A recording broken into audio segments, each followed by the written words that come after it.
ರಾತ್ರಿ ಮಲಗೋಕೆ ಹೋದಾಗ ತಲೆಯಲ್ಲಿ 100 ಯೋಚನೆಗಳು ಬಂದು ನಿದ್ದೆನೇ ಬರ್ತಿಲ್ವಾ?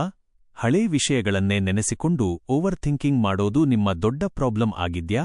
ಹಾಗಿದ್ರೆ ಸಾಕು ಬಿಡಿ ಬಾಸ್, ಗೌತಮ ಬುದ್ಧನ ಈ ಒಂದು ಸಣ್ಣ ಕಥೆ ಕೇಳಿ ನಿಮ್ಮ ಲೈಫ್ ಚೇಂಜ್ ಆಗುತ್ತೆ. ಒಂದೂರಲ್ಲಿ ಒಬ್ಬ ವ್ಯಕ್ತಿ ಸದಾ ಅತಿಯಾದ ಆಲೋಚನೆಗಳಿಂದ ಬೇಸತ್ತು ಬುದ್ಧನ ಹತ್ತಿರ ಬರ್ತಾನೆ. ಸ್ವಾಮಿ, ನನ್ನ ತಲೆಯಲ್ಲಿ ಯೋಚನೆಗಳು ನಿಲ್ತಾನೇ ಇಲ್ಲ, ನನಗೊಂದು ಪರಿಹಾರ ಕೊಡಿ ಅಂತ ಕೇಳ್ತಾನೆ. ಆಗ ಬುದ್ಧ ಅವನಿಗೆ 1 ಲೋಟ ನೀರು ಕೊಟ್ಟು ಅದನ್ನ ಕೈಯಲ್ಲಿ ಹಿಡ್ಕೊಂಡು ನಿಲ್ಲೋಕೆ ಹೇಳ್ತಾರೆ.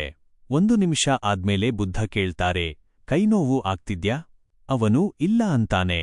1 ಗಂಟೆ ಆದ್ಮೇಲೆ ಕೇಳ್ತಾರೆ. ಅವನು ಹೌದು, ಕೈ ತುಂಬಾ ನೋವಾಗ್ತಿದೆ ಅಂತಾನೆ. ಅದೇ ಲೋಟವನ್ನ ಇಡೀ ದಿನ ಹಿಡಿದುಕೊಂಡರೆ ಏನಾಗುತ್ತೆ? ಕೈ ಪೂರ್ತಿ ಪಾರ್ಶ್ವವಾಯು ಪ್ಯಾರಲೈಸ್ಡ್ ಆದ ಹಾಗೆ ಜಡವಾಗಿಬಿಡುತ್ತೆ. ಇದೇ ನಮ್ಮ ಮೆದುಳಿನ ಕಥೆ. ಸಮಸ್ಯೆಗಳು ಅಥವಾ ಹಳೆಯ ಯೋಚನೆಗಳು ಆ 1 ಲೋಟ ನೀರಿನ ತರಹ. ಅವುಗಳನ್ನ 1 ನಿಮಿಷ ಯೋಚಿಸಿದ್ರೆ ಏನೂ ಅನ್ಸಲ್ಲ. 1 ಗಂಟೆ ಯೋಚಿಸಿದ್ರೆ ತಲೆನೋವು ಶುರುವಾಗುತ್ತೆ. ಅದೇ ಇಡೀ ದಿನ ಯೋಚಿಸ್ತಾ ಕೂತ್ರೆ ನಿಮ್ಮ ಮೆದುಳು ಕೆಲಸ ಮಾಡೋದನ್ನೇ ನಿಲ್ಲಿಸಿಬಿಡುತ್ತೆ. ಬಾಸು, ಸಮಸ್ಯೆಗಳನ್ನ ಯೋಚಿಸೋದನ್ನ ಬಿಟ್ಟು ಆ ಲೋಟವನ್ನ ಕೆಳಗಿಡುವ ಹಾಗೆ ಯೋಚನೆಗಳನ್ನ ತಲೆಯಿಂದ ಕೆಳಗಿಳಿಸಿ ಪ್ರೆಸೆಂಟ್ ಲೈಫ್ ಎಂಜಾಯ್ ಮಾಡಿ. ವಿಡಿಯೋ ನಿಮ್ಮ ತಲೆಗೆ ಹತ್ತಿದ್ರೆ ಇಂದೇ ಓವರ್ ಥಿಂಕಿಂಗ್ ನಿಲ್ಲಿಸಿ ಲೈಕ್ ಮಾಡಿ, ನಿಮ್ಮ ಫ್ರೆಂಡ್ಸ್ಗೆ ಶೇರ್ ಮಾಡಿ, ಚಾನೆಲ್ಗೆ ಸಬ್ಸ್ಕ್ರೈಬ್ ಆಗೋದನ್ನ ಮರಿಬೇಡಿ.